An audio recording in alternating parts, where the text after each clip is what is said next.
fellow Americans.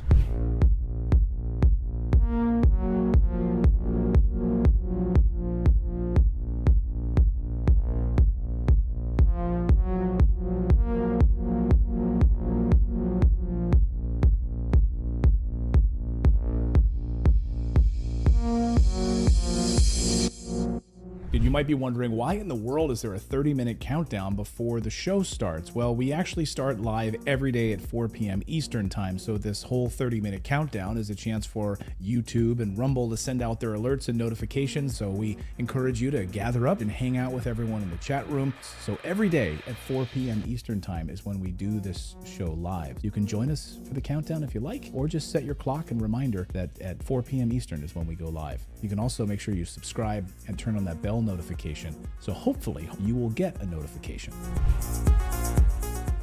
What do you have to say about dictators of countries like Indonesia, who we sell weapons to, yet they are slaughtering people in East Timor? What do you have to say about Israel, who is slaughtering Palestinians, who impose martial law? What do you have to say about that? Those are our allies. Why do we sell weapons to these countries? Why do we support them? Why do we bomb Iraq when it commits similar problems?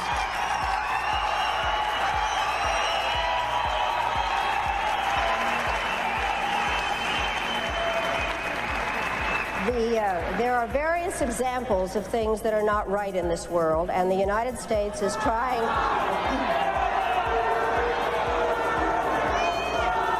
I really am surprised that people feel that it is necessary to defend the rights of Saddam Hussein, when what we ought to be thinking about is how to make sure that he does not use weapons of mass destruction. I'd like to... Who are shouting? Just a moment.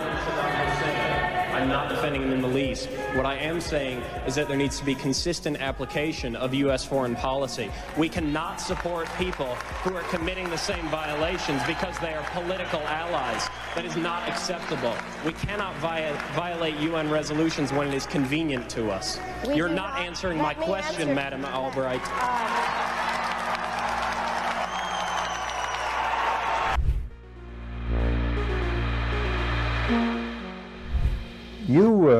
You briefed the press, did you not, when you were there?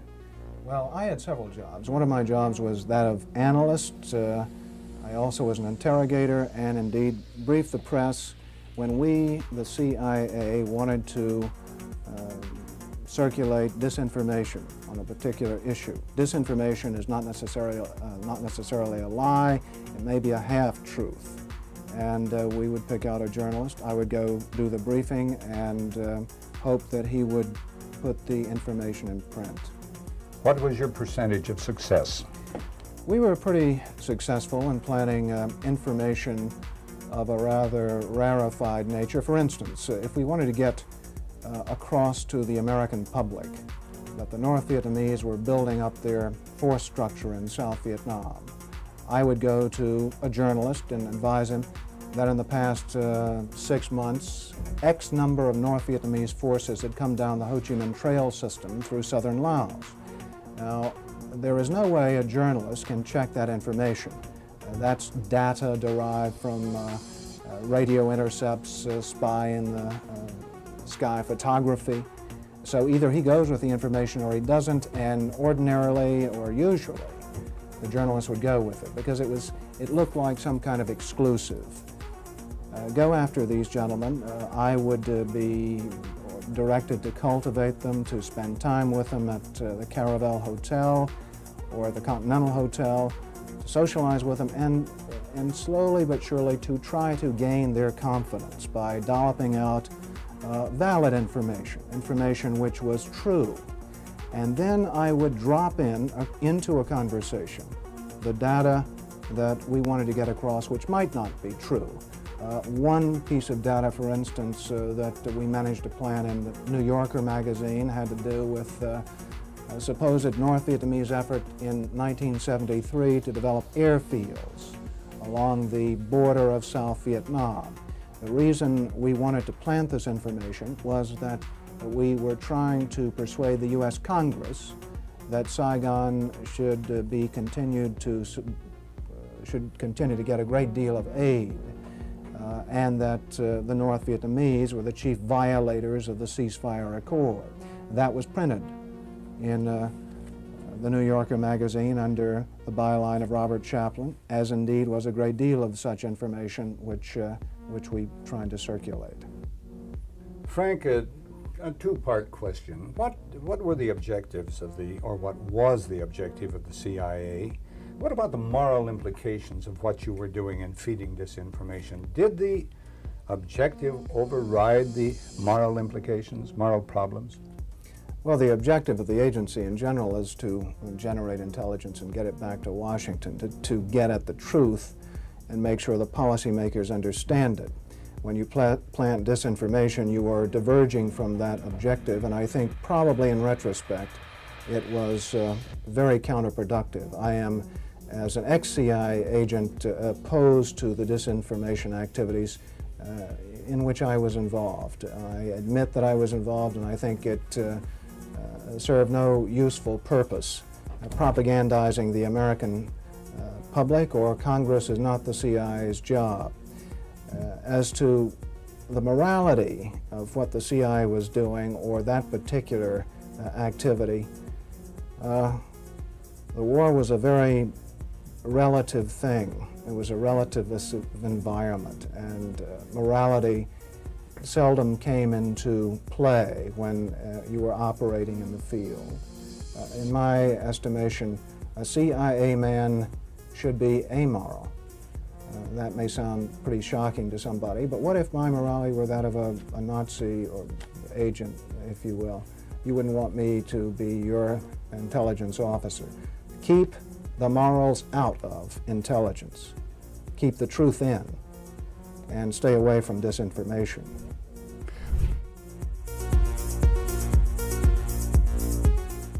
It would have been more appropriate for Mr. Trudeau, Prime Minister of Canada, to address this House according to Article 144, an article which was specifically designed to debate violations of human rights, democracy, and the rule of law, which is clearly the case with Mr. Trudeau. Then again, a Prime Minister who openly admires the Chinese basic dictatorship, who tramples on fundamental rights by persecuting and criminalizing his own citizens as terrorists just because they dared to stand up to his perverted concept of democracy, should not be allowed to speak in this House at all. Mr. Trudeau, you are a disgrace for any democracy. Please spare us your presence. Thank you. And it might sound radical, colleagues, but the answer to war is not more war, it's peace. And peace isn't delivered by the barrel of a gun, it's delivered by diplomacy, by dialogue. You can wish away your continent's history, but we share a continent with Russia. We will sit down with Russia. There will be a negotiated peace, and this organisation should be promoting it earlier rather than delaying it and making sure that more Ukrainians die. Your feigning of sympathy rings hollow. It makes me sick, to be honest with you.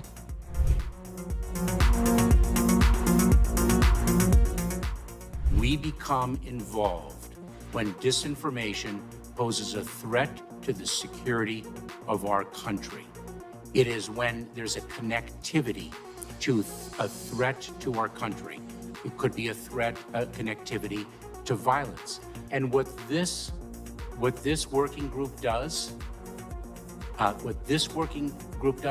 is precisely what I would think you would want it to do, which is to take a look at the work, the disinformation work that our department has done, and ask the following questions. Do we have policies? Do we have guardrails? Do we have standards? But here's the problem. We can't even agree. We can't even agree what disinformation is. You can't even agree that it was disinformation, that the Russians fed information to the Steele dossier. If you can't agree to that, how are we ever going to come to an agreement on what is disinformation so you can police it on social media? Senator, I have 2 points, if I may finish. Number one, that what this office, what this working group does, because it's not an office, what this working group does is ensure that there are guardrails definitions, standards to make sure that the free speech rights, the civil rights, civil liberties, and privacy rights of individuals. So do you think COVID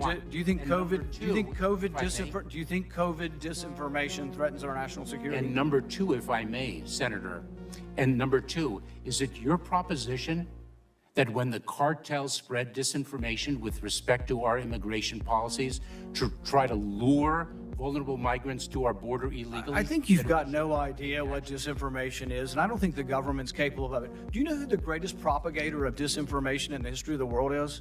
The U.S. government. Are you familiar with McNamara, the Pentagon Papers? Are you familiar with George W. Bush and the weapons of mass destruction? Are you familiar with Iran-Contra? I mean, think of all the debates and disputes we've had over the last 50 years in our country. We work them out by debating them. We don't work them out by the government being the arbiter. I don't want you guardrails. I want you to have nothing to do with speech. You think we can't determine, speech by traffickers is disinformation? You think the American people are so stupid they need you to tell them what the truth is? You can't even admit what the truth is with the Steele dossier. I don't trust government to figure out what the truth is. Government is largely disseminating disinformation.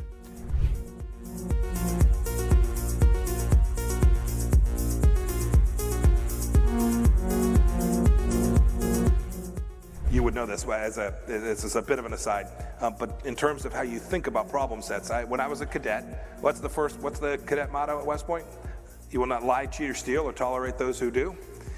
I was the CIA director. We lied, we cheated, we stole.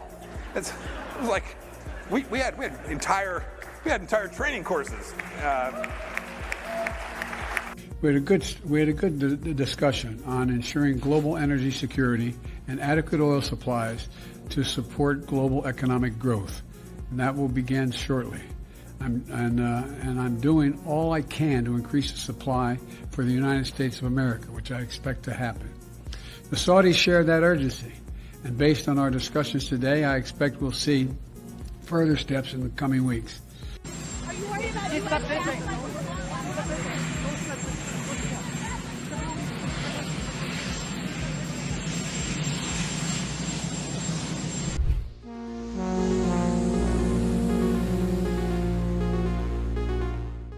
Hey everyone, just as a reminder, our show starts at 4 p.m. Eastern Time, just a few minutes from now, but I should remind you that we have a daily newsletter. It's totally free. Natalie and I work very hard on it every morning over a cup of coffee, putting the stories together that we think are important that the mainstream media is going to ignore. All you need to do is go to our website. It's just redacted.inc. Put in your email address. We won't ever sell your email to anybody. And then you'll receive a welcome email. And all you need to do is verify that email, and 7 a.m. Eastern Time is when we send out our daily newsletter. And it's about 5 or 10 minutes in length that you can read it over your cup of coffee. And like I said, we cover 4 or 5 of the big stories of the day, plus a couple of things you might have missed while you were sleeping. We try to have some fun with it, add a little humor into it.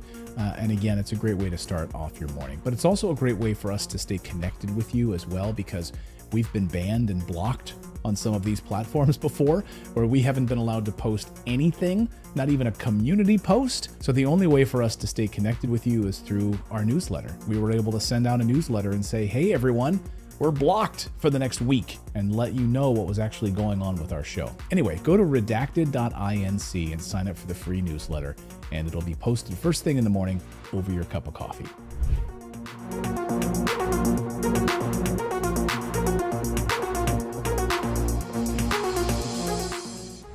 One of the hopeful things that I've discovered is that nearly every war that has started in the past 50 years has been a result of media lies.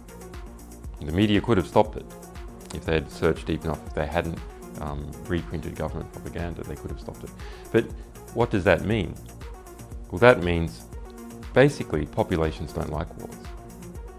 And populations have to be fooled into wars. Populations don't willingly and with open eyes go into a war. So if we have a good media environment, then we'll also have a peaceful environment. You killed a million people in Iraq. That is a separate... You killed a million people in Iraq.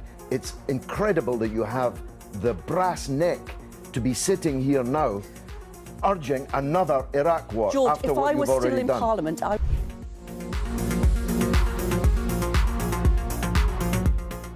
There can be no doubt that Saddam Hussein has biological weapons and the capability to rapidly produce more, many more.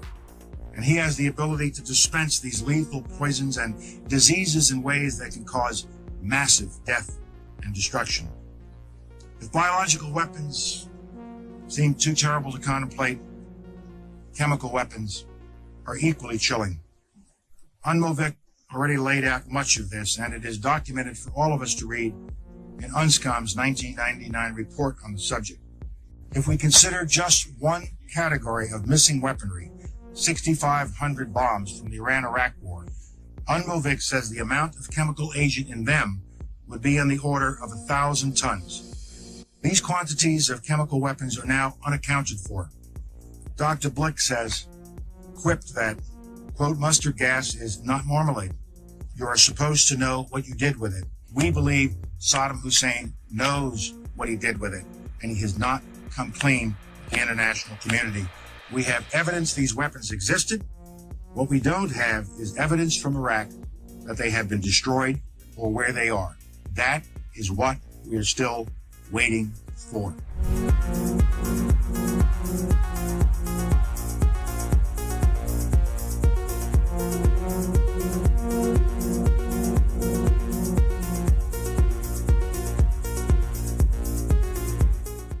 Okay, inspection worth doing, everybody's agreed it's worth doing, and it gets stopped. Yes, sir.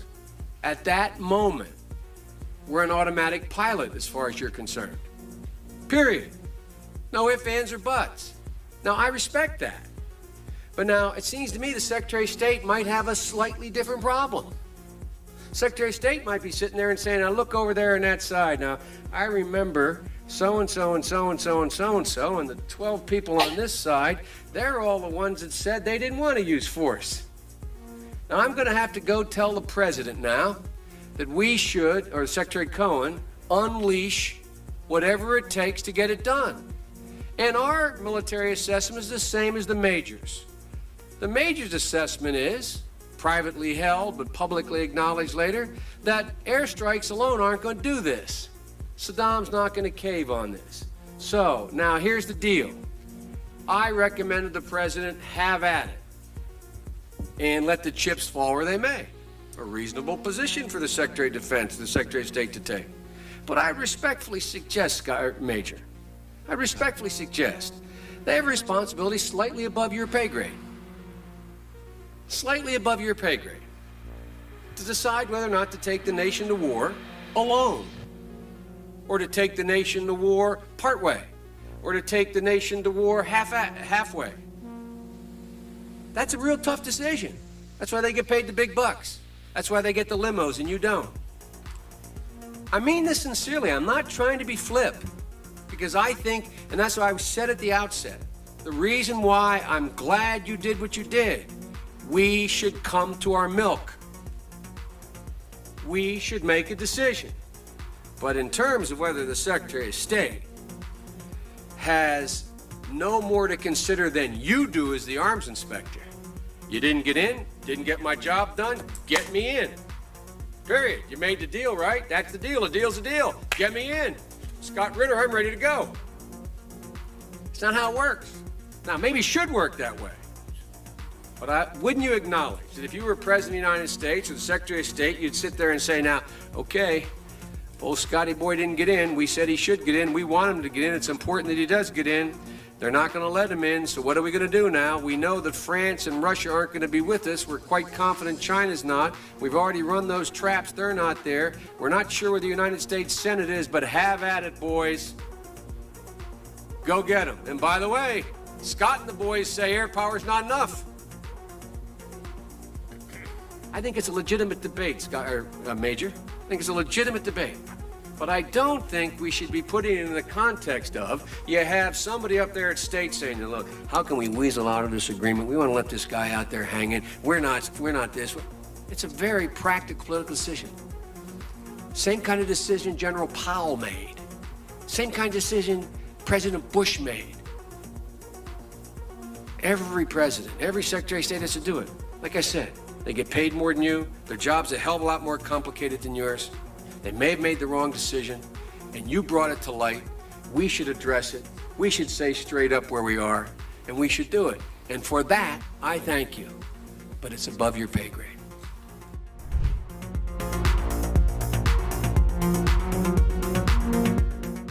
About 10 days after 9/11, I went through the Pentagon, and one of the generals called me and he said, "Sir, you got to come in and talk to me a second." He says, "We've made the decision. We're going to war with Iraq." I said, "We're going to war with Iraq? Why?" He said, "I don't know." He said, "I guess they don't know what else to do." He said, "I guess it's like we don't know what to do about terrorists, but we got a good military and we can take down governments." And he said, "I guess if the only tool you have is a hammer, every problem has to look like a nail." So I came back to see him a few weeks later, and by that time we were bombing in Afghanistan. I said, "Are we still going to war with Iraq?" And he said, "Oh, it's worse than that." He reached over on his desk, he picked up a piece of paper. He said, "I just got this down from upstairs," meaning the Secretary of Defense's office today, and he said, "This is a memo that describes how we're going to take out 7 countries in 5 years, starting with Iraq and then Syria, Lebanon, Libya, Somalia, Sudan, and finishing off Iran."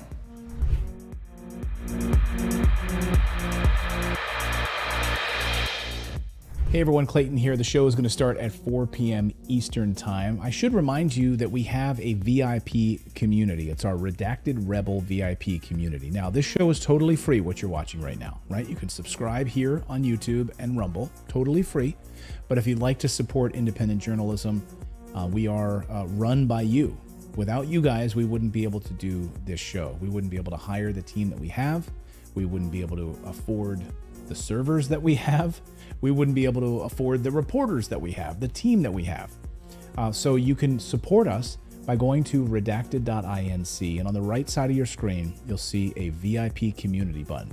Just click that, and for the price of a cup of coffee once a month, you can support us. We put out exclusive content, early interviews that no one else will see, live streams just for our VIP Rebel community. So again, it's totally free to watch this show, but if you do want to support independent journalism, we would really appreciate it. Come on over to redacted.inc, click on that community button, and decide if you want to sign up or not. It's totally up to you.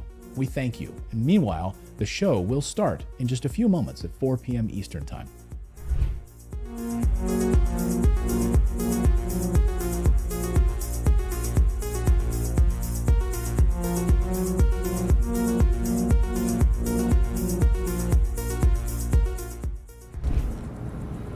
Well, one of the 4 principal functions of the CIA is to gather intelligence and ideally forward it to the president, the users of information, the policymakers, as they say.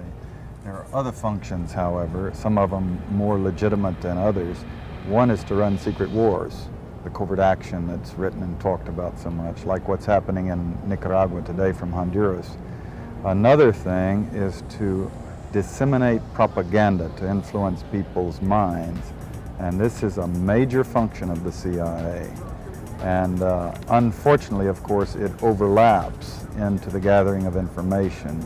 You have contact with a journalist, you will give him true stories, you'll get information from him, you'll also give him false stories. For example, in my war, the Angola war that I helped to manage, 1/3 of my staff was propaganda. Ironically, it's called covert action inside the CIA. Outside, that means the violent part. I had propagandists all over the world, principally in London, Kinshasa, and Zambia. We would take stories which we would write and put them in the Zambia Time, and then pull them out and send them to a journalist on our payroll in Europe. But his cover story, you see, would be that he'd gotten them from his stringer in Lusaka, who had gotten them from the Zambia Time. We had the complicity of the government of Zambia, Kenneth Kaunda, if you will, to put these false stories into his newspapers. But after that point, the journalists, Reuters and AFP, the management was not witting of it. Now, our contact man in Europe was, and we pumped just dozens of stories about Cuban atrocities, Cuban rapists.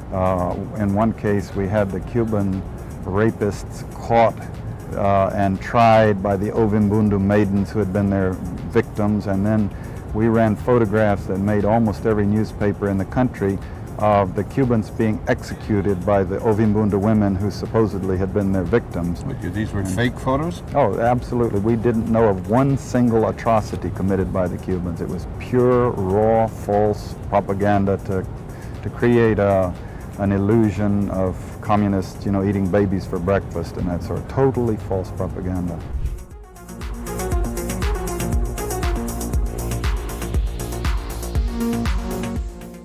The only reason that I'm allowed to ask you this question is because today the federal court ruled that the government doesn't have the right to determine who is or is not a journalist.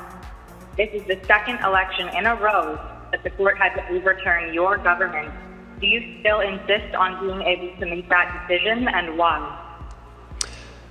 First of all, questions around accreditation were handled by the press gallery and the consortium of networks who have strong perspectives on quality journalism and the important information that is shared with Canadians. The reality is organizations like yours that continue to spread misinformation and disinformation on the science around vaccines, around how we're going to actually get through this pandemic and be there for each other and keep our kids safe, is part of why we're seeing such unfortunate anger and lack of understanding of basic science. And quite frankly, I won't call it a media organization, your group of individuals need to take accountability for some of the polarization that we're seeing in this country. And I think Canadians are cluing into the fact that there is a really important decision we take about the kind of country we want to see. And I salute all extraordinary, hardworking journalists that put science and facts at the heart of what they do and ask me tough questions every day, but make sure that they are educating and informing Canadians from a broad range of perspectives, which is the last thing that you guys do.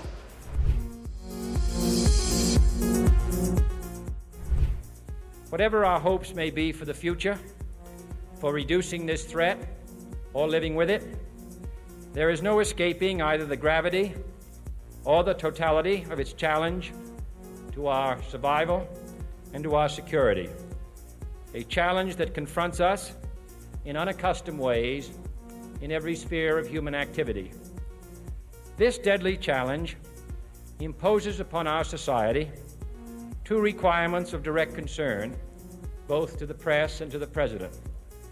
Two requirements that may seem almost contradictory in tone, but which must be reconciled and fulfilled if we are to meet this national peril. I refer first to the need for far greater public information, and second, to the need for far greater official secrecy. The very word secrecy is repugnant in a free and open society, and we are, as a people, inherently and historically opposed to secret societies, to secret oaths, and to secret proceedings. We decided long ago that the dangers of excessive and unwarranted concealment of pertinent facts far outweighed the dangers which are cited to justify it. Even today, there is little value in opposing the threat of a closed society by imitating its arbitrary restrictions. Even today, there is little value in ensuring the survival of our nation if our traditions do not survive with it. And there is very grave danger that an announced need for increased security will be seized upon by those anxious to expand its meaning to the very limits of official censorship and concealment. That I do not intend to permit to the extent that it's in my control. And no official of my administration, whether his rank is high or low, civilian or military, should interpret my words here tonight as an excuse to censor the news, to stifle dissent, to cover up our mistakes, or to withhold from the press and the public the facts they deserve to know.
Here we go.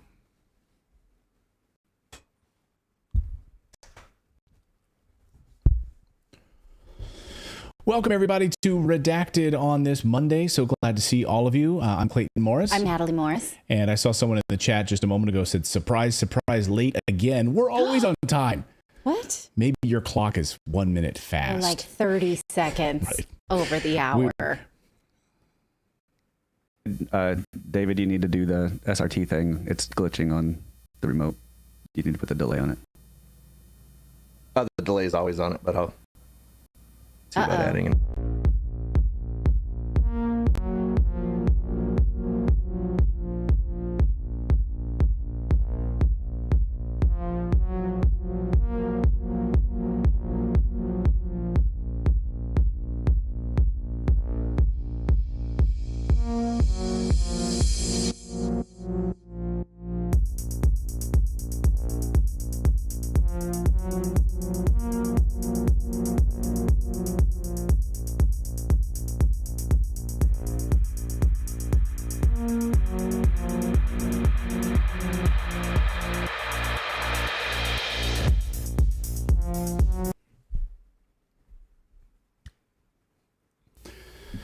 We're back. All right, welcome back to Redacted on this Monday. I'm Clayton Morris. I'm Natalie Morris. So glad to have you here. We've got a very busy show for you on this Monday. Colonel Douglas Macgregor is going to be here because we had a wild weekend in Russia. How was your weekend? Probably not as crazy as Vladimir Putin's weekend, but it doesn't look like Ukrainian army was able to take advantage of this sort of lull in activity. In fact, the New York Times publishing a big report yesterday saying, wow, they couldn't do anything. Like, hey, it's like the shopkeeper was away at that moment. That is so stupid because the West has asked them not to attack inside of Russia. What were they supposed to be doing? Well, this is the New York Times. So anyway, Colonel Douglas Macgregor is going to be here. We're going to break down all of the latest moves in the Ukraine war and what does this mean for Putin going forward. Plus, we are also going to talk about the new World Health Organization pandemic treaty that seems to be trucking along.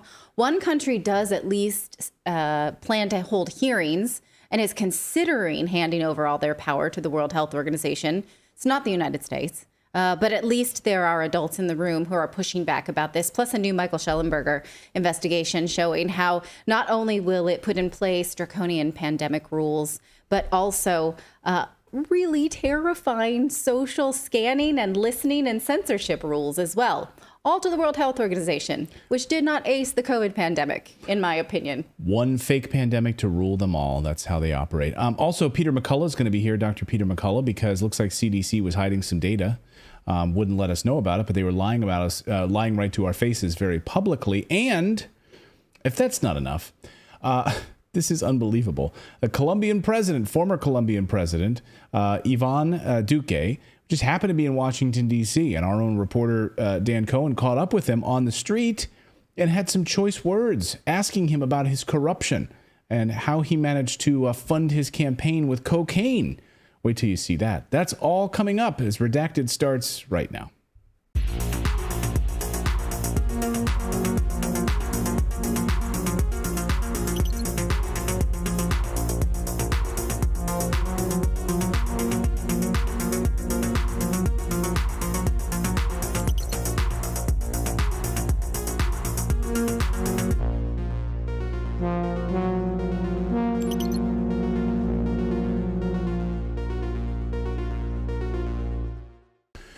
All right. Well, we have a very busy show for you on this Monday. We've been it's like school's. How many of you guys have school out for the kids? Most people. I think our kids go pretty late. Yep, Yeah. yours are out. So now it's full summer regalia.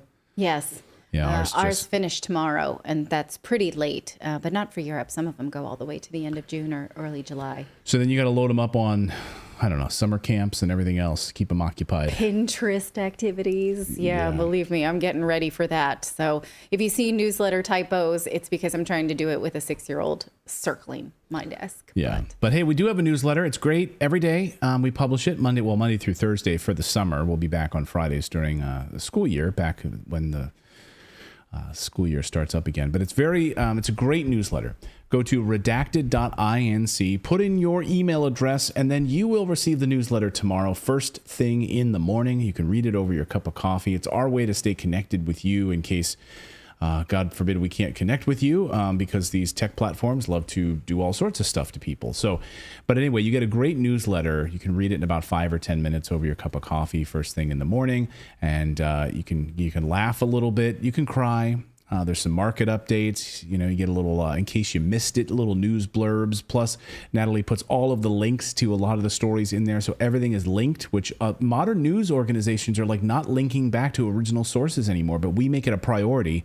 If there's a study, if there's a CDC study, if there's an FTC report, it's all linked inside the newsletter. So archived for your protection. So it's all there, so they can't take that away from you. Anyway, go to redacted.inc is how you sign up for the newsletter, and it'll be delivered to your inbox first thing tomorrow morning. Again, redacted.inc.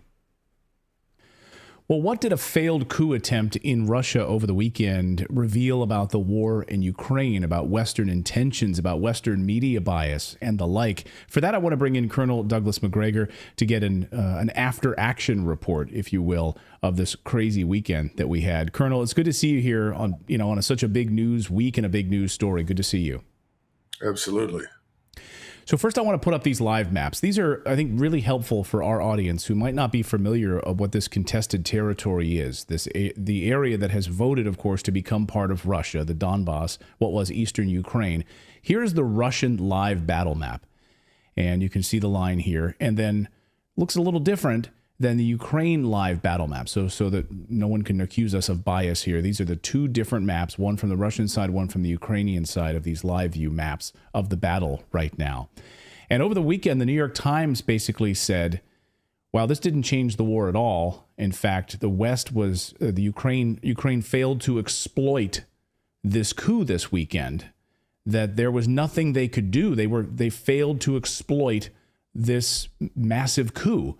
Which was a kind of a crazy admission from the New York Times. But just based on this battle lines, what is your assessment of where things stand right now after this coup this weekend? If you look at the Russian map, you'll see that there are advances on the northeast side.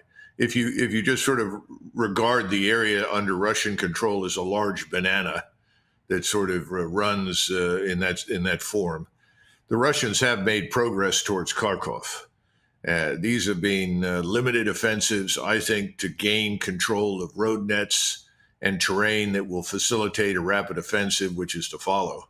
There have been other areas where there have been some advances as well. The Ukrainians don't show as much of that for obvious reasons. The Ukrainian forces are, in fact, on the verge of collapse. They are totally demoralized. They've experienced large numbers of desertions to the Russian side and from the battlefield in general. People are going out of their way to avoid military service of any kind in Ukraine. So the Zelensky regime is in a lot of trouble. And we need to talk about that because to some extent, that explains why Prigozhin behaved the way he did. And if you want to go there, we can go there now, or we can continue to gaze at the map. No, I just wanted to kind of put in context when people don't often understand that this portion of former Eastern Ukraine is now Russia and voted overwhelmingly to become part of Russia. And this is the area where there's sort of a tit for tat back and forth right now along this line. And this is the area where the Wagner forces were positioned, right? This was... Yes. Yeah. And so Prigozhin then, of course, moves and makes this move over the weekend. Let's dive into exactly why he would have done this given this timeline. What's your assessment of that? Well, Prigozhin is a complex figure. Certain things need to be understood up front about him and Wagner. First, Americans need to understand that the Wagner Group is really very analogous to the French Foreign Legion. If you're looking for an entity in the history of the French Republic that has fought harder than anyone else for France in both world wars and between the wars all over the world, it's the French Foreign Legion. I would say that you could say the same thing about the Wagner Group. Whatever their origins, and they're certainly a creature to some extent of Russian intelligence for use overseas, but they have fought in this war tirelessly to advance the Russian cause, and they've taken the casualties to prove it. So they are enormously popular with the Russian people. The Russian people love Wagner, and the Russian people overwhelmingly like Prigozhin. Prigozhin's kind of an unattractive character to us in the West. He's very foul.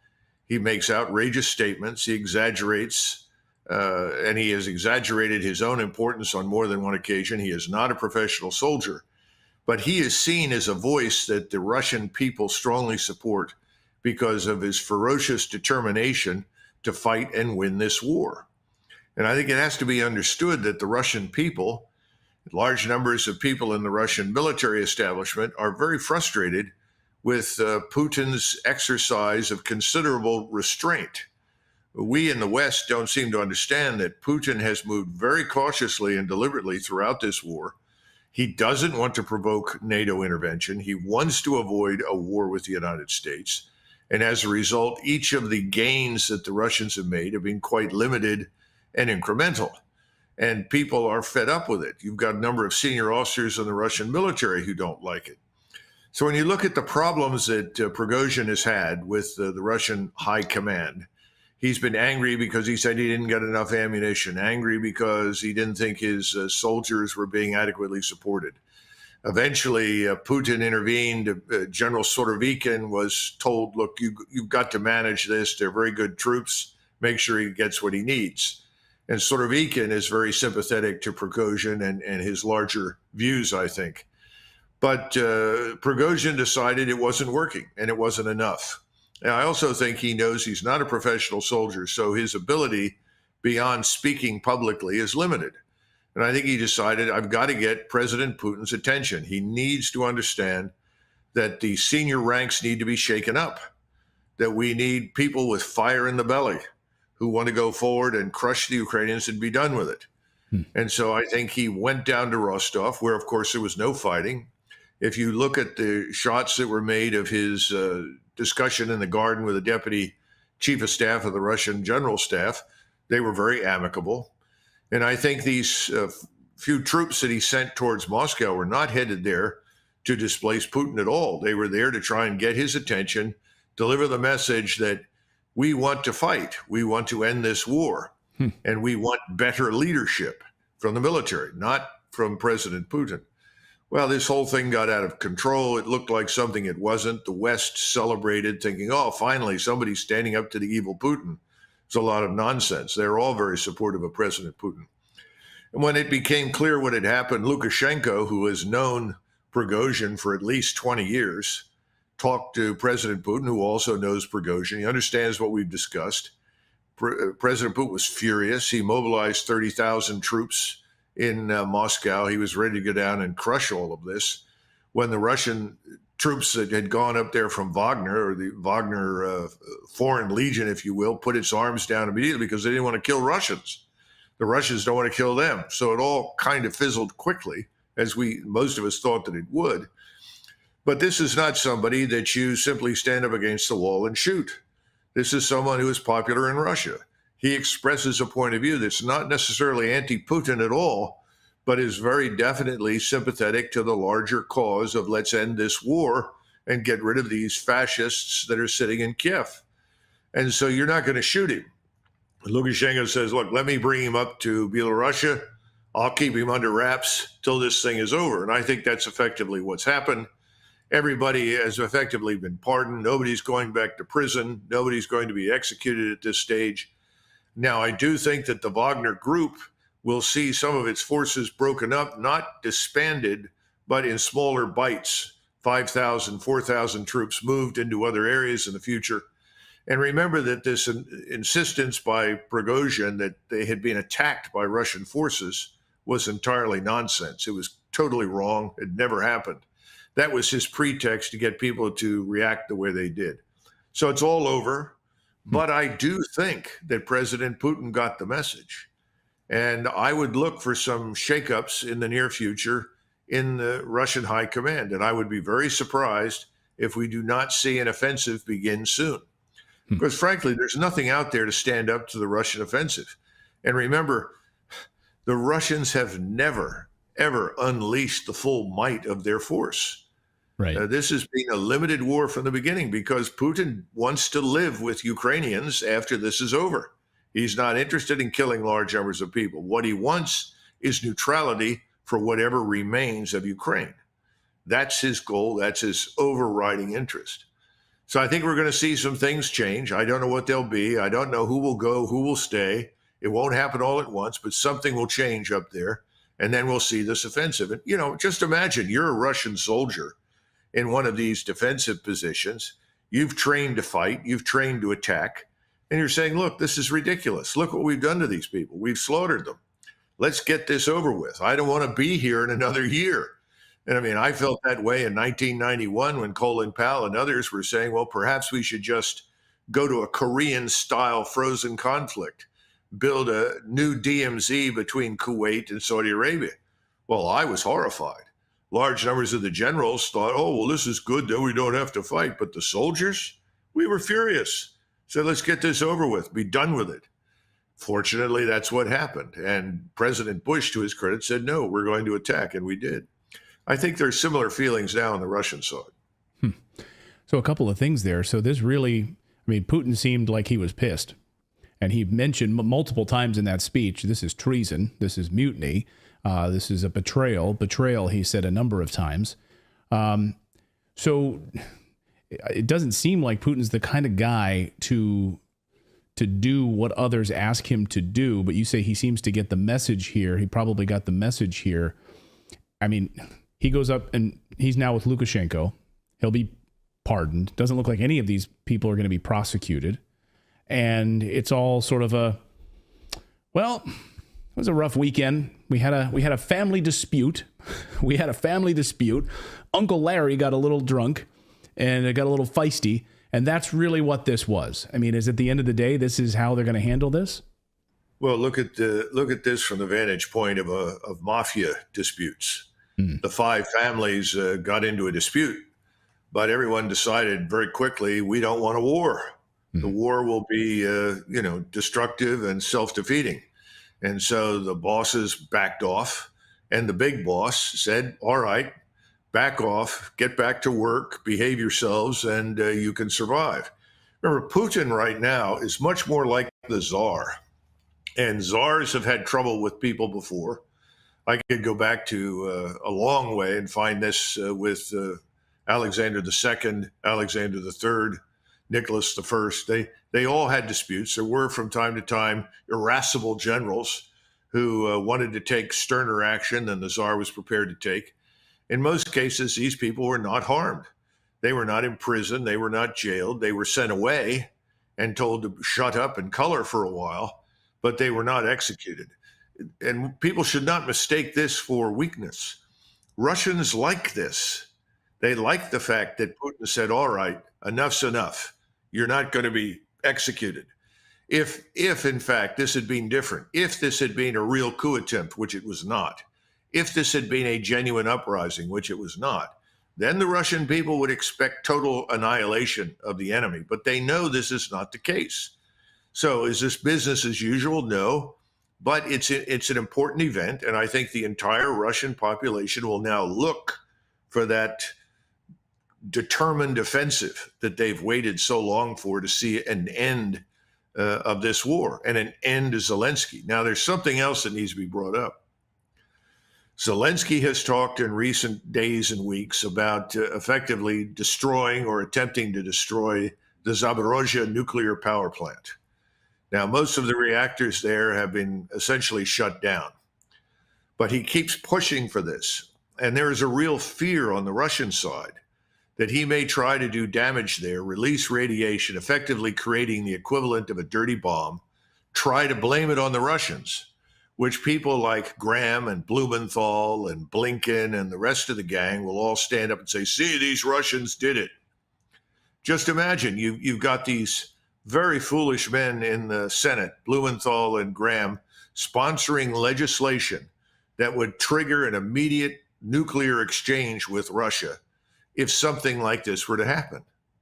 You have Prigozhin and Russian generals watching this, saying this is terrible. So what's your solution? End the war. Attack. get this over with. The longer it drags on, the greater the potential for this kind of false flag that could lead to a major war. I think that, too, is in the back of his mind and in the backs of the minds of many senior Russian officers. And so at the end of the day, when you look at this map, you look at this weekend's activities, and the New York Times admitting that they didn't exploit any kind of opening, a weakness on the side of the Russians. In fact, Russians fired over 50 missiles at multiple targets this weekend and weakening other positions. So it didn't appear that there was any weakness to exploit. What does Ukraine do from here? I mean, we see Zelensky now going to call up any active male, any male of able-bodied that will serve. They'll be pulled into the meat grinder. This is like a last gasp here. Oh, I think you've summed it up beautifully. It is a last gasp for Zelensky and his crew and the various people that support him. He hasn't got much rope left, because once this offensive begins and rolls up the rest of eastern Ukraine, I also expect the Russians to cross the Dnieper and go down and seize Odessa. Now, at that point, there may be a pause. And I think Putin will look to the West.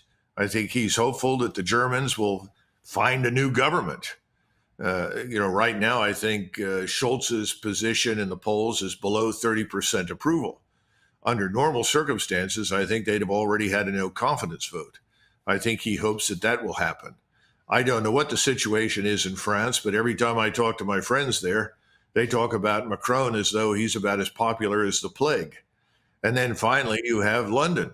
And the most important feature of London is this false news and false narrative that continues to be disseminated in Great Britain, particularly in England, to turn people against Russia. But even there, that narrative is wearing thin, and people are beginning to wonder, why are we doing this? Does this make sense? Especially when you look at the state of the armed forces in all three of those countries, France, Britain, and Germany. What are they going to do? Well, the answer is not much. And then finally, there's Poland. And I think the polls indicate that the Polish population is now no longer enthusiastic about becoming part of a war with Russia. So, Putin wants to exercise restraint. He wants to be patient. He wants these things to happen. In other words, he wants to give time for things to develop. Thank you so much, Colonel. Great to see you as always, and we will keep our eye on this developing story. Thanks, Colonel. Thank you. Sounds good. Bye-bye. Thanks, Colonel.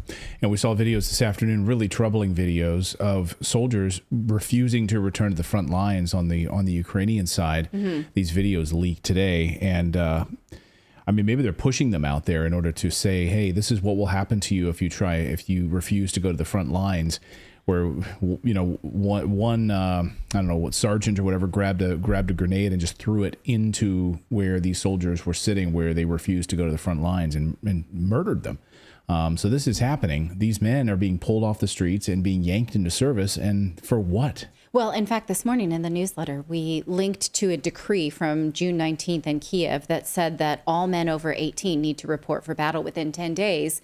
And the decree further gave orders for all businesses and apartment complexes and homeowners associations to be scanning. So nobody can hide out in the backyard. If you see a guy in the apartment gym who is of military age, you're in deep doo-doo.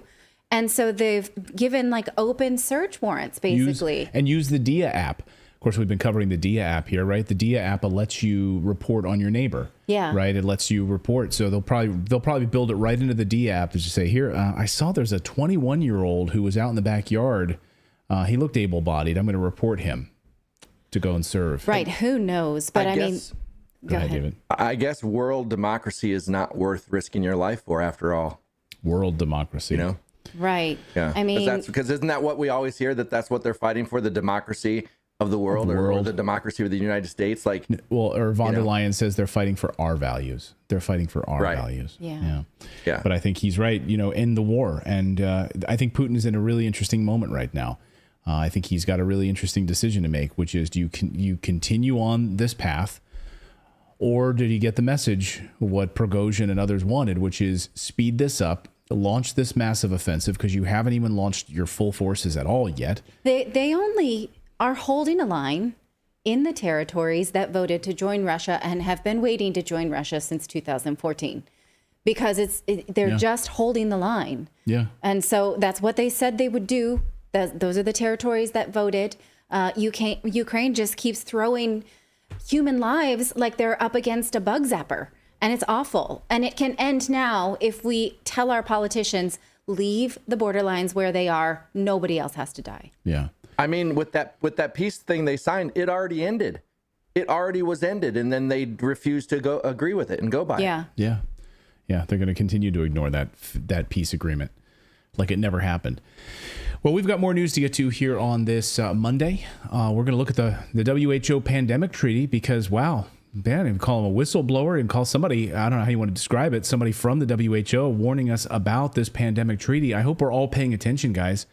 This could be the pandemic treaty that changes everything. They want a more severe pandemic. That's the goal, to then usurp power from you and individual countries. And it's happening right before our eyes. Right. You thought lockdowns were bad maybe for the developed world. We're going to show you some data of what it did to the undeveloped world, I guess. I don't like that phrase, but we'll go with it for now.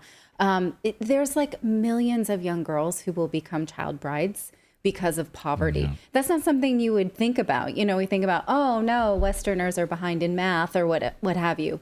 That pales in comparison to what it will do to people in extreme poverty. Well, we've been covering the child trafficking story here for a number of weeks on the show in more detail, and we're going to continue to do that and continue to shine a harsh light on that because it needs to be exposed.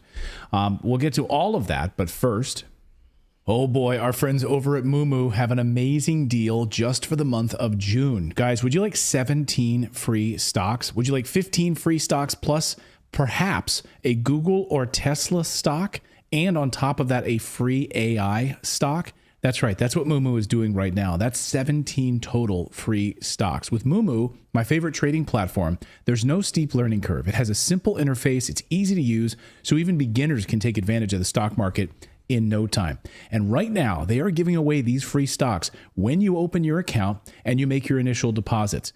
To learn more, check out our link at redacted.inc/Moomoo. That's MOOMOO.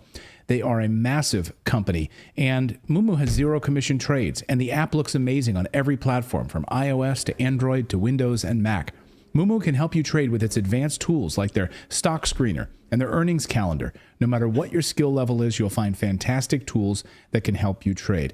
I absolutely love trading with Moomoo. That's where I trade a lot of my commodity stocks. So get access to zero commission trades and 17 free stocks, which includes a free AI stock and either Google or Tesla stock for a total of 17 free stocks when you make your initial deposits. So even if you never do anything else with this account, you just open it, make your initial deposits, you get these free stocks and let them grow. Again, go to redacted.inc/Moomoo, the website, once again, to get these free stocks and open your account today. It's redacted.inc/Moomoo. All right, we're going to talk about the pandemic treaty. This is something we've been following for weeks and months now. This is the World Health Organization's power grab. Basically, they want, instead of you, say, living in the United States or England or France, no, you live in the United World of the World Health Organization, and they decide what the rules are in the place that you live. Now, one more time, what this is a treaty that gives the World Health Organization powers to decide when you're in a pandemic, what that means, what is the risk of a pandemic, how you should be eating, living, and using your food and your land to prevent future pandemics, as well as what you should talk about to prevent future pandemics, when you should go into lockdown, how your governments should track you, how they need to survey you and keep track of your vaccine passports, and how they can implement and force vaccines. All of this is in the World Health Organization's treaty that I have shown you over the course of the last few weeks. Interestingly enough, you may say, okay, Natalie, that sounds crazy. I'm going to Google it myself. Go ahead. Google will tell you happily that this is not a problem, because in the last few days, ABC, CNN, AP News have all sort of ratcheted up this coverage of this World Health Organization treaty, telling you it's no big deal and that this has been debunked. That should always be a red flag. When the Associated Press, the New York Times, the Washington Post, they are all running stories telling you something. They're all in cahoots. Well, it's interesting because they're like, no, it's not this. They're not doing what I want you to do, which is see the screenshots that I bring you of PDFs from the World Health Organization, and I point out that's concerning. Here's a link. Read it yourself, right? And see if we're wrong. It's the inoculation we talked about. Right. Oh yeah. What was it called?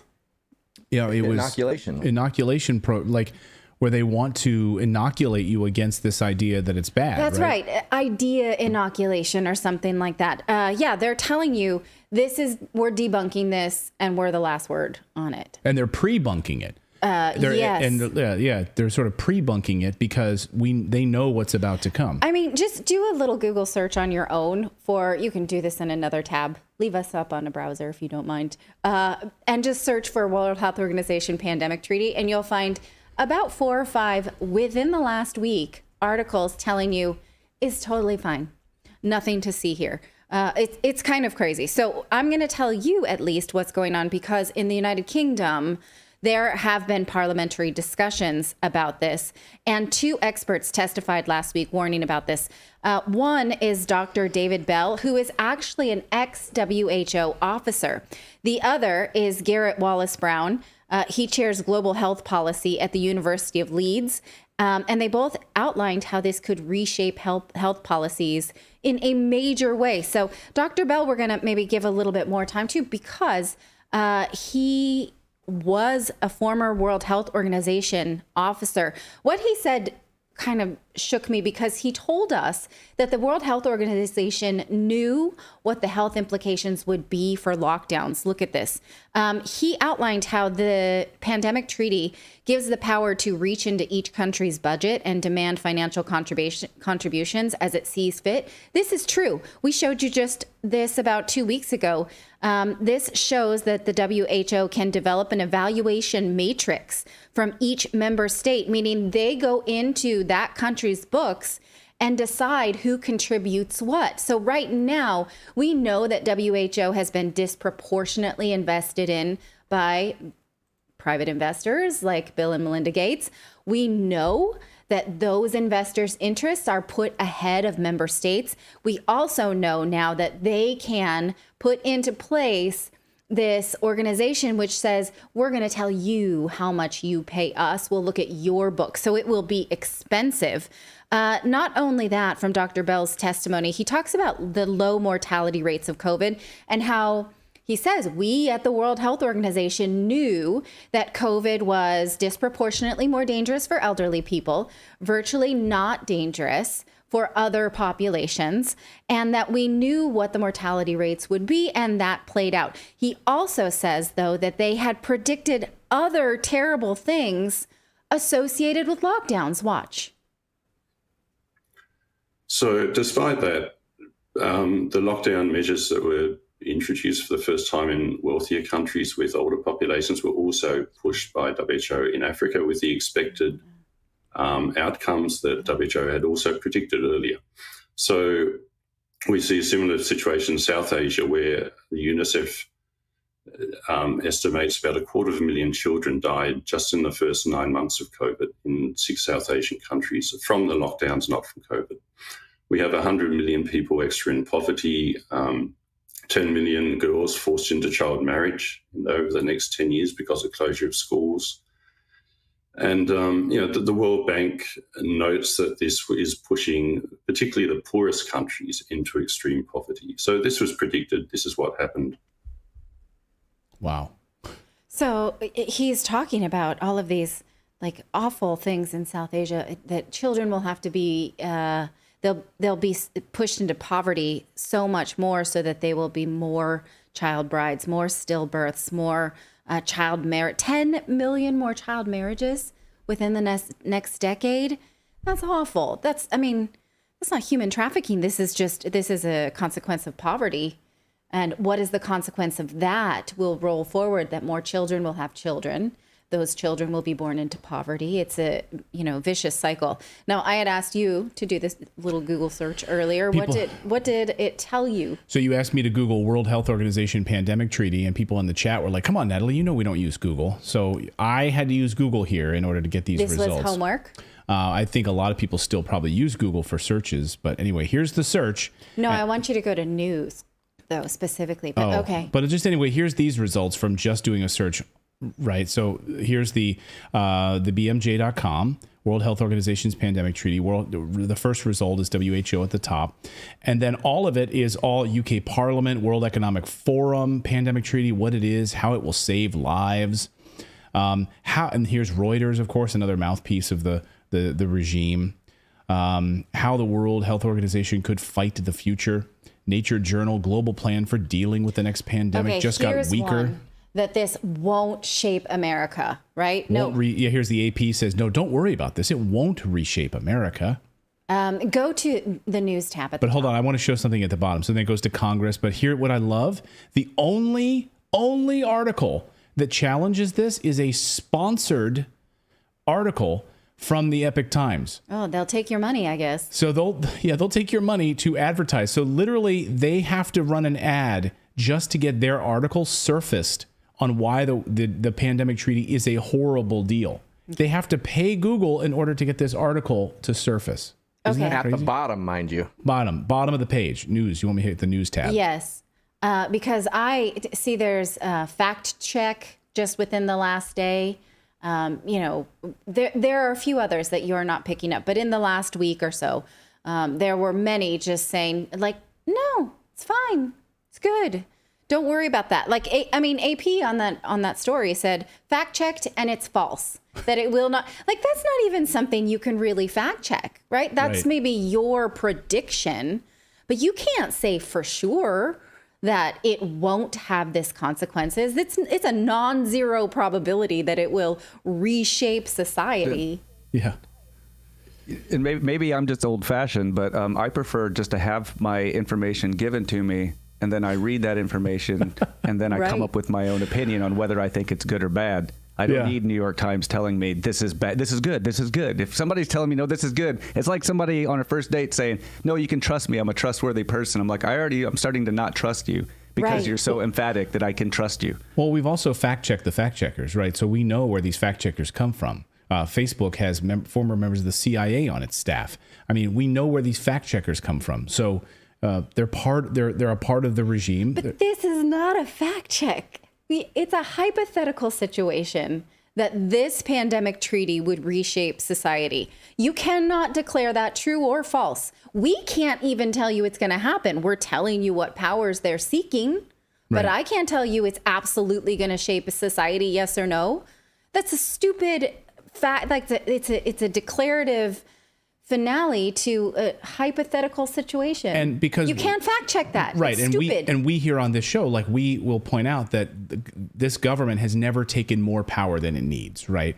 The executive branch has never gotten bigger. They've, after 9/11, haven't expanded the size of government. So if we look at the track record, we could say, okay, perhaps that's going to happen. But we don't know, because our government is trustworthy and they never want to expand the size of the government, right? Yeah. Okay. I'm picking up your sarcasm heavily. Thank Good. you. Okay. Let's move on to the next person who testified against this. This is George Wallace Brown. He chairs global health policy at the University of Leeds. He worries about the cost of this because here he wrote in the Telegraph recently that this high cost will mean that many, many other health concerns will be swept under the rug. But he also says the problem with this pandemic treaty, which he calls PPP, is that it merely continues our current obsession with vaccine discovery and immunization as the primary means for health security. This approach got us here in the first place and often comes at the expense of other preventative and preparative measures. He says this is concerning. An over-reliance on immunization for health security does not appropriately reflect the empirical evidence, which he says we had during COVID, right? So what he's warning us is that we will be increasingly put into this factory of vaccines as a solution to everything you see. I mean, take a look at what the what the biopharmaceutical did right after the COVID pandemic is like, ooh, people like solving things with vaccines. We're going to try RSV. We took you through the trials for RSV. They put an RSV vaccine on the market. The trials were not awesome. Refer back to that video. That was a pretty terrible clinical trial, but they're doing it. They're just going to go ahead and do it. So this means that vaccines will be coming faster and bigger. Again, hypothetical. Nobody can fact check this. We are just reading the treaty and talking about what our concerns are. Yeah, let's get a time machine to go and see in the future. Maybe the Associated Press has a time machine. They have a flux capacitor, and they can go and see what actually unfolds and like, nope, nothing to worry about here. We've seen the future. I was reading today this article where Don Lemon says he was fired because he wouldn't platform liars and bigots. He didn't want to interview people who were liars and bigots. And I was like, you lied during the COVID pandemic. So how about you deplatform yourself? Either that or apologize, right? And so I thought to myself, if I was CNN, how would I cover this story, this WHO? I can't do it. Come on, pretend you're CNN. Let's role play. You're CNN. The World Health Organization wants all of these powers to save lives. And they're going to be fine with it. It's going to be great, and you're fine. And they did a good job during I can't do it. I don't know. Here's how CNN would do it. They would do it on their morning show, and they would have one of their fake doctors come on, right? One of their on the books, paid for by Pfizer fake doctors or whatever. And then they would say, okay, the WHO is rolling out all of these new pandemic treaty rules that they say are going to make our lives safer, so we don't go through the hell that we went through during the last pandemic. So we brought on Dr. Brown Shoes and tell us, what are the rules in place to make sure we can get these vaccines out more quickly? Well, I think this is great, Candace. Here's what I would say. During the last pandemic, we struggled with getting a vaccine out to market quickly enough. And since we did such a great job with the COVID vaccine, no one was hurt. Yeah. And, no one's civil liberties were impinged. That's why now we want to do more of that. Dr. Brown Shoes, one of the things that was a real struggle is getting these vaccines out for little kids. We wanted to make sure that little kids could get 7 jabs at once, right? Because we didn't manage to do that. And now, will this fix that problem? Well, we fast-tracked the vaccine for COVID, and we fast-tracked all of the clinical trials. The next COVID vaccine had no clinical trials, and we thought that was pretty great. So we're going to go towards the no clinical trials, and we may just be sticking you with Kool-Aid. Well, and that's great news, because what we're hearing from the health experts is that the next pandemic, which seems like it's already in the works and already coming to fruition, is going to be about 10 times stronger than what we saw with COVID. So we're hoping that's the case. And we're also hoping it hurts the most vulnerable population. So you're scareder than you were before, and you don't even think about touching your car keys. Okay, great. So that's great to know. Thank you, Dr. Good Shoes, for joining us here on the show. Absolutely. Absolutely. And just so you know, anybody warning about the World Health Organization, they're just pooping out misinformation. This segment brought to you by Pfizer. When CNN comes back, we're going to have a kid who rescued a dog from an alligator. We'll be right back. No, that's not actually a commercial. Okay. All right. So that's kind of how CNN would do it. Okay. I think. We're paying tribute to the Don Lemons of the world who said that he wouldn't platform liars. Okay. Ew, I feel like I have to take a shower now after working at CNN for the past 2 minutes. Right, but we rocked that. Yeah. We know it a little too well. Sadly. Yeah, get to see the behind the scenes of it on CNN Plus later. All right. As a reminder, though, about the whole, will it reshape society or will it not? The World Health Organization recently updated their global powers treaties. And I just want to remind you of this little gem. This is in their edits to their global powers treaty. And look at the edits of these paragraphs. They just decided to scratch out the word non-binding, meaning they will be binding. If your country is a WHO country, you will have to do what they say, or else there will be really draconian powers. Now, Michael Schellenberger, just about an hour before we started the show today, published a new study on Public, his platform, saying the World Health Organization pushes sweeping censorship treaty.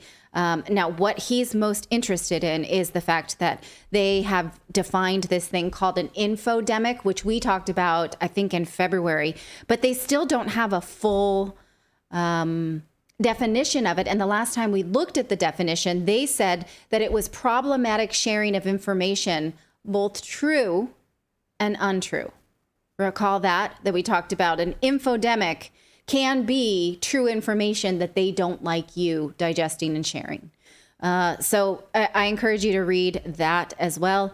It's by Michael Schellenberger, called World Health Organization Pushes Sweeping Censorship Treaty. They are pushing for social listening. We've talked about that too. This is not new to us, but we are continuing to watch it. In July, we are told that another draft of this treaty will be put forth, and then voting should start in early 2024. If you don't like this, you should tell your elected representatives, because we may not have the choice of having elected representatives soon enough, and it will be the World Health Organization. Oh, well, we've got more news to get to here on your Monday. Coming up, a confrontation with the former president of Colombia on the streets, and it got heated. And wait till you see what our Dan Cohen did to the worst president in Colombia's history, the most corrupt, and used cocaine to basically run his government. So we will do that. We're going to show you that confrontation in just moments. We're also going to have Dr. Peter McCullough joining us on the new CDC revelations about the hidden data. Imagine this. Turns out they were lying to us. Shocking, I know, but only through a FOIA request do we learn that. Dr. McCullough is going to break that all down for us in a moment. But first, it's no secret. If you're tuned in, you know the experts are watching this recession slow march right to your front door. We are seeing it happen all over the place, and we are seeing it within the printing of money as the U.S. government slides into utter chaos. $32 trillion in debt now. How is this sustainable? The answer is it's not.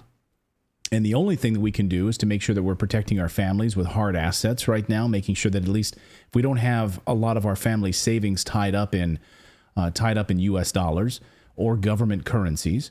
Every government currency in world history has collapsed. All of them. All of them have collapsed. All of them. What makes you think the U.S. dollar will be the one that finally, here's the one that survives? We're watching it in real time happen right now. And gold and silver is a big part of what Natalie and I invest in on purpose, because we want to make sure that our family savings is tied to an asset that has lasted 5,000 years. In times of turmoil, economic turmoil, war, inflation, it has always worked.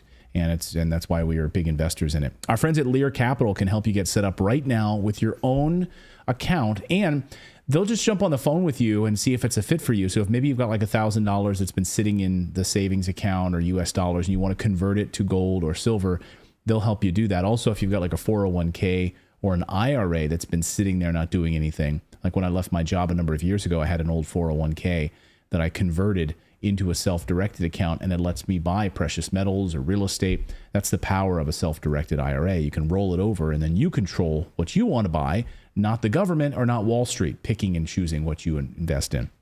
Anyway, they'll help you with that, and they're fantastic. So call the 800 number on your screen right now. It's 1-800-613-3557. That's the 800 number to give them a call. Jump on the phone with them. They'll be happy to help you, and you can get your free Precious Metals Investor Guide when you call them. They also have a website, LearRedacted.com, LearRedacted.com.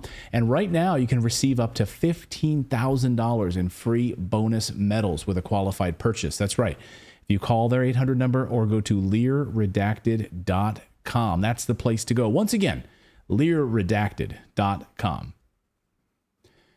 Well, Washington, D.C. is one of the craziest cities in the world, where at any moment you could be walking down the street and stumble across a member of the World Economic Forum, any kind of globalist or a tool of empire that's looking to overthrow foreign governments. You never know who you're going to run into, and that's exactly what happened yesterday to our Washington correspondent, Dan Cohen, who stumbled across the former president of Colombia, Ivan Duque, who just happened to be at a restaurant nearby, and Dan Cohen caught up with him. And Dan, this is blown up on social media. So what exactly happened yesterday? Yeah, Clayton, I was out and about yesterday and just happened to cross paths in Capitol Hill with Ivan Duque, who was president of Colombia from 2018 to 2022, last year. He is considered by many to be the absolute worst president in Colombian history, with an extraordinary amount of blood on his hands and stolen money in his pocket. So naturally, he's living here in Washington, D.C. So watch my interaction with former president of Colombia, Ivan Duque. Señor presidente. Sí. Un honor. ¿Cómo te va? Muy bien. ¿Cómo te ha ido? Muy bien, gracias. If I speak English, is that all right? Yeah, it's an honor to meet you. The honor is mine. How are you doing? I'm doing well. Can we take a selfie? Sure, man. Okay. 1, 2. Can we say Ñeñe Hernandez? No Ñeñe Hernandez. He's a motherfucker, man. Man, he paid for your campaign. What are you talking about? He didn't. How much cocaine paid for your campaign? Nobody. How much blood?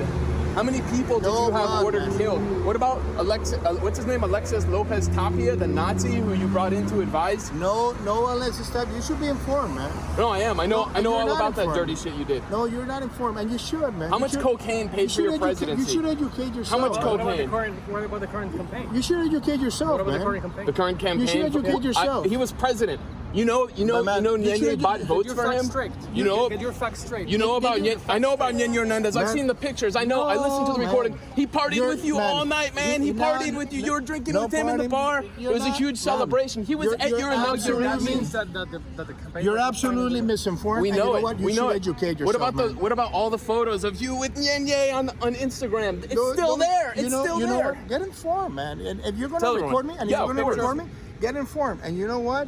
You should see what his mother had said, what his wife had said, what his brother had said. About him funding your campaign? About he not having any relationship with me. About narcos funding your campaign? No, man, you're absolutely... Come on, man. How many... Why is there always more and more cocaine coming out of Colombia when you're the president? That's not true, man. Come on, that's absolutely true. We all know it's true. Who extradited Otoniel?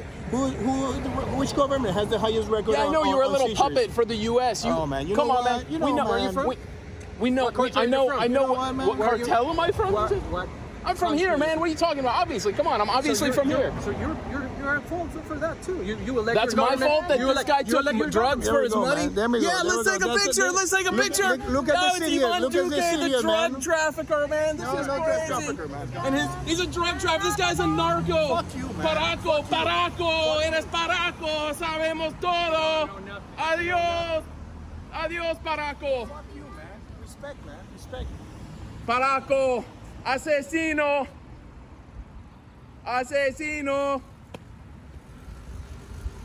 See you in jail. Okay, that's amazing. And I can't believe he just continued to talk with you and kind of denying any involvement with Ñeñe Hernandez.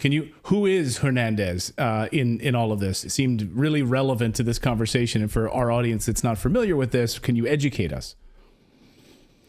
Yeah, I mean, for one thing, the fact that he kept talking to me even after I said Ñeñe Hernandez, he's not used to having critical journalists come after him, or, you know, if a Colombian journalist did that, they'd be like tackled and maybe he'd send like a hit squad after them. Literally, so many journalists have been killed in Colombia. So it's a real privilege to be able to do that here in Washington, where, you know, nothing's going to happen to me. Ñeñe Hernandez, the name I said with the selfie, 1, 2, 3, Ñeñe Hernandez. This is his most infamous scandal. Ñeñe Hernandez was a guy who projected himself publicly as a rancher, an entrepreneur, but a Colombian police investigation into a 2011 murder that Hernandez ordered incidentally found that he was a frontman for a drug cartel known as Marquitos Figueroa, one of the most violent in Colombia.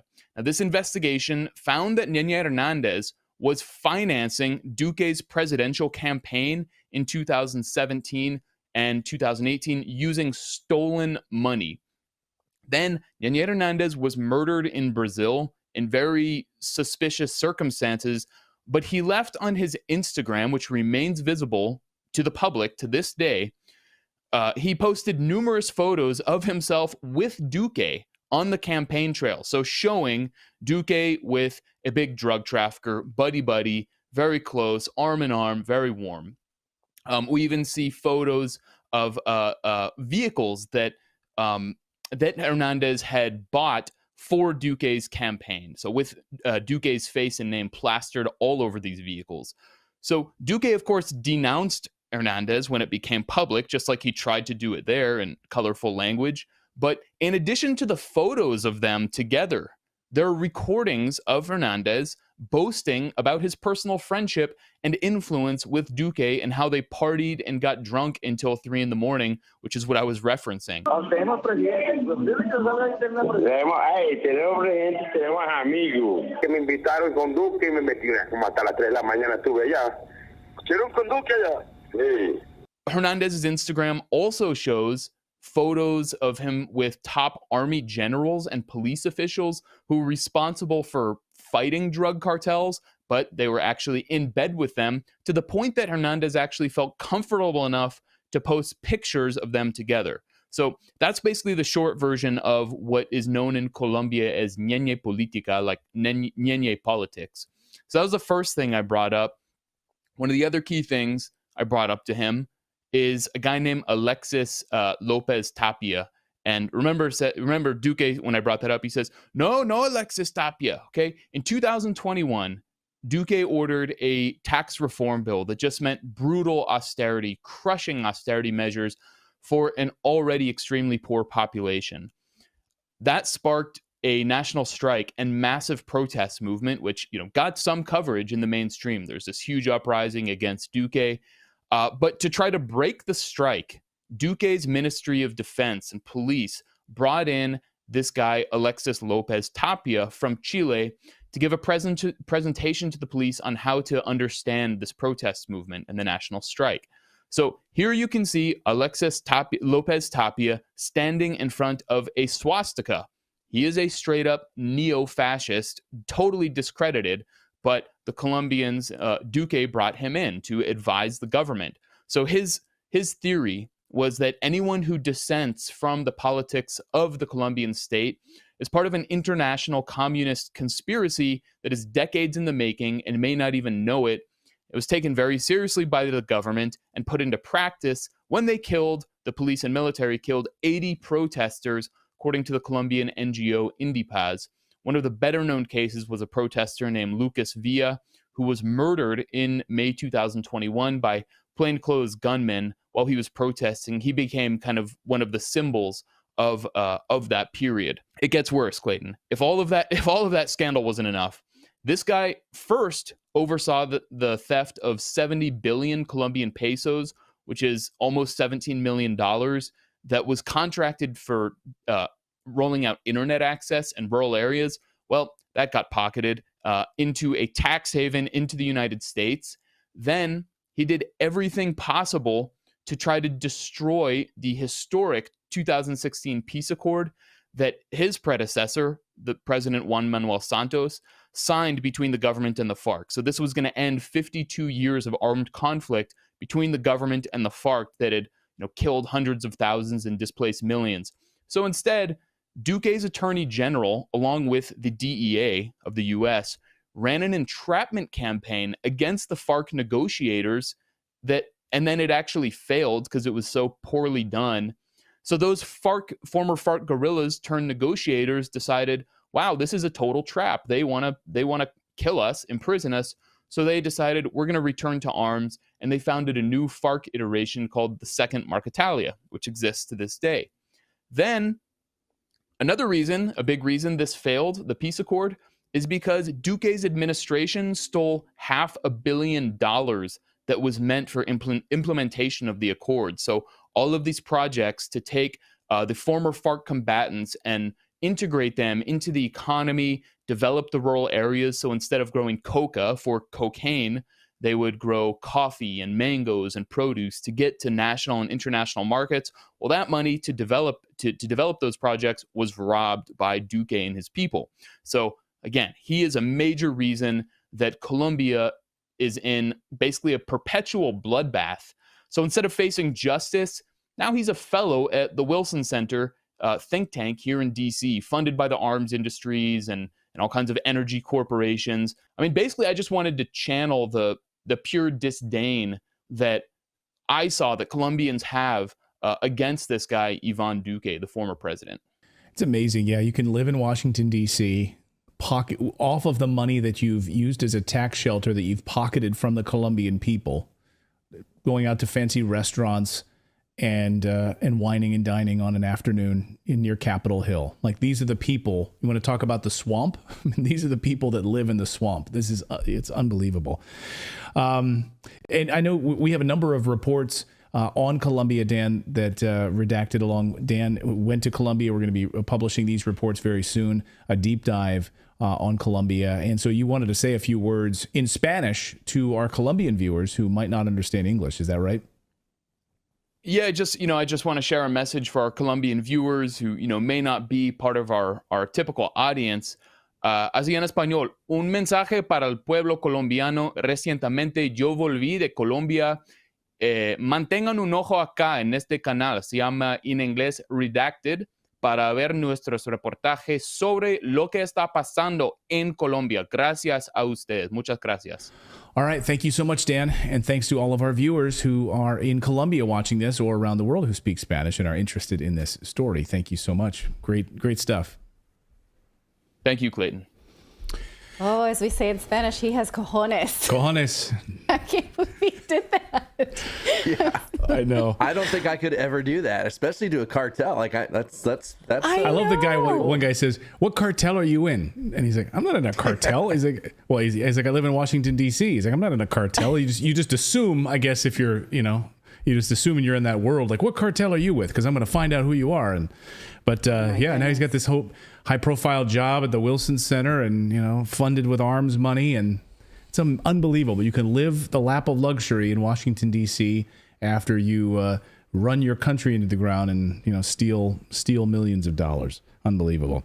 Thank you to Dan for that. And yes, we do have a series of reports on Colombia coming up here. We sent Dan down to Colombia for a number of days, number of reports. We're going to be looking deeply at the drug trade down there. So that's coming up here in the next few days here on Redacted. Over the next week or so, we'll have those reports starting for you. So very excited about that. All right. Well, coming up here, we're going to talk about COVID and some of the things that we're about to talk about relating to the COVID vaccine we cannot do on the YouTube platform. So we will be moving over to Rumble. Thank you for joining us on YouTube. If you'd like to come where we are going, we would love to have you. But you know the rules here. Rewind the tape. Just a couple years ago, the things that we have not been able to say all along that turned out to be true. So we don't intend to share anything not true or anything conjecture. We're going to be talking to Dr. Peter McCullough, and we're going to be doing that over on another platform. The address is there. Come with us if you'd like. Yeah, our stream continues unaffected. We're not going anywhere. Just we have to end it on YouTube because you know how they roll, unfortunately. So come on over right now. Bye, YouTube. Thank you guys so much for joining us. We'll be back here.